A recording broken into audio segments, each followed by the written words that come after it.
You're watching Virginia This Morning.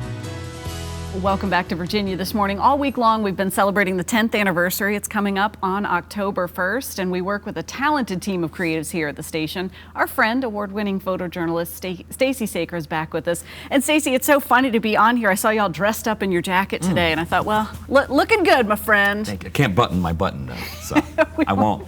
Sorry, Tom. We're going to cover that later in the show, right? Yeah, there you go. Yeah, he did talk about being put together with the second button. But seriously, all week we've been looking back at memories. We have our special anniversary show tomorrow. I asked you, we've worked together a long time, what were some of your favorite memories over the years? And we have a package we're going to share. And the best part was we were joking, you had several memories. I have a lot, yeah, but some of the stories were way too long and too winded. And Wayne's one of those guys who stands out. He's a Virginian and just a phenomenal guy with great sound bites. The story just tells itself. This is an award-winning piece we're going to share from photojournalist Stacey Crank. Take a look.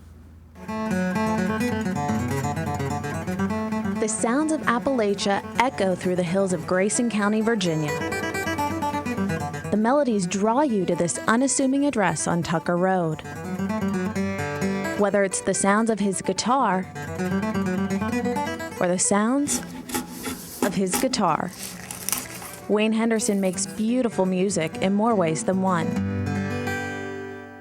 Started when I was 5 and had very little chance of learning guitar tunes, but like my dad was an old-time fiddler and I listened to those tunes and got so I could play chords back up for him, and that's how I learned most of those tunes. With a curious young mind.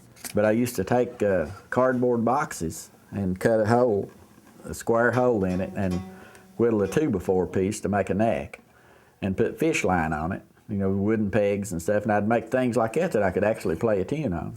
And mischievous hands. And I thought, well, there's the bending problem. If I could get that piece of wood off there. So I caught Mom not looking and slipped that drawer bottom out of the bottom of that dresser and laid it in the branch that ran down behind the house and let the water run on it all night.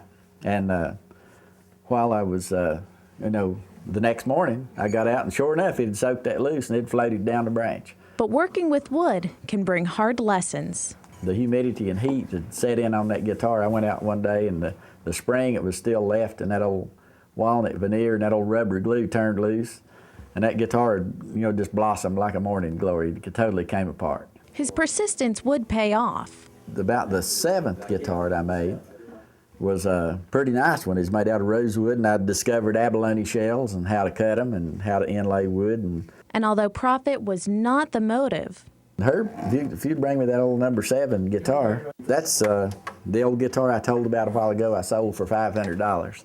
And so I thought I'd done a good there. I sold this guitar for $500 back in the 60s and was able to buy it back for $200. And of course it was in awful shape, but I thought I'd done a pretty good deal there. And it's been on quite a journey. It's been left out in rain at festivals, and sure enough, that fella did sell it to a bunch of moonshiners, I think, or traded it.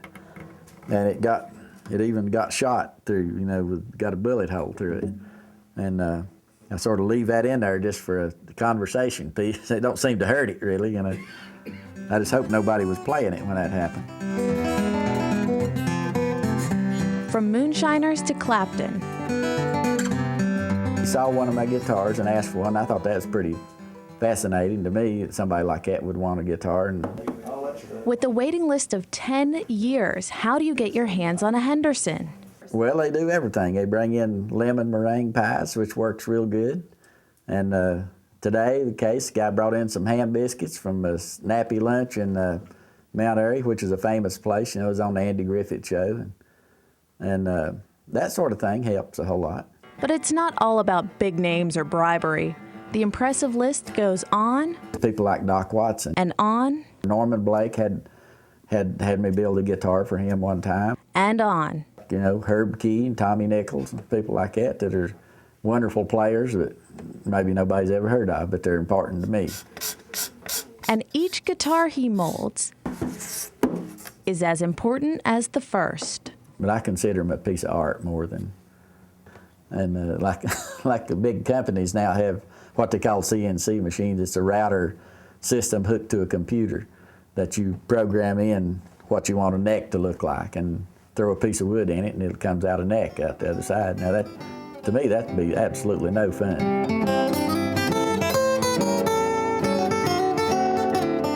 funny how fate works. Remember guitar number 7? It was never meant to be sold. My dad thought it was wasting time totally. I was supposed to be a farmer like everybody else.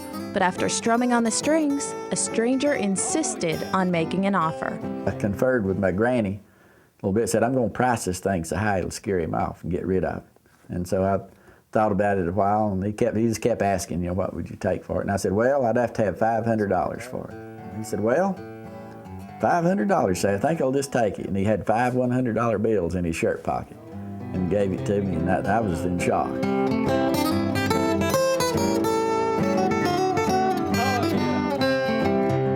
And the legendary business was born. And I told my granny, well, if I can make money like this is what I'm going to do. As long as I'm able to be awake and standing up, I want to be out here carving on a piece of wood.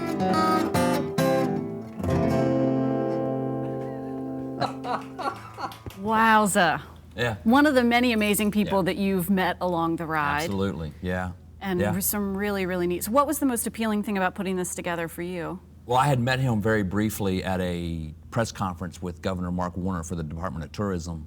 And when I was told that I can get in touch with him, I had to call his house.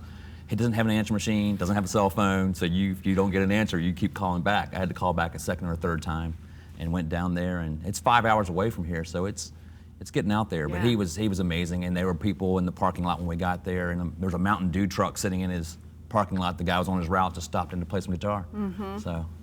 So in that piece, a 10-year waiting list, if this was done about 10 years ago, we're celebrating the 10th anniversary, is your name coming up? Did you put it on the list? My brother plays guitar. He would love for me to have done that, but I could take some lemon meringue pie to him maybe and get ahead of the list. There's always room for pie. Yeah, Stacey, thank you so much. Thanks for everything you do. Absolutely, thank you. We're headed to Busch Gardens tomorrow after the anniversary show and making some more magic happen in there. We work every day together. Don't forget to join us tomorrow when we celebrate Virginia This Morning's 10th anniversary. Greg, Bill, Cheryl, Julie, Bragg, and I will take a look at some of our favorite memories over the years. Stay tuned. Virginia This Morning returns right after this.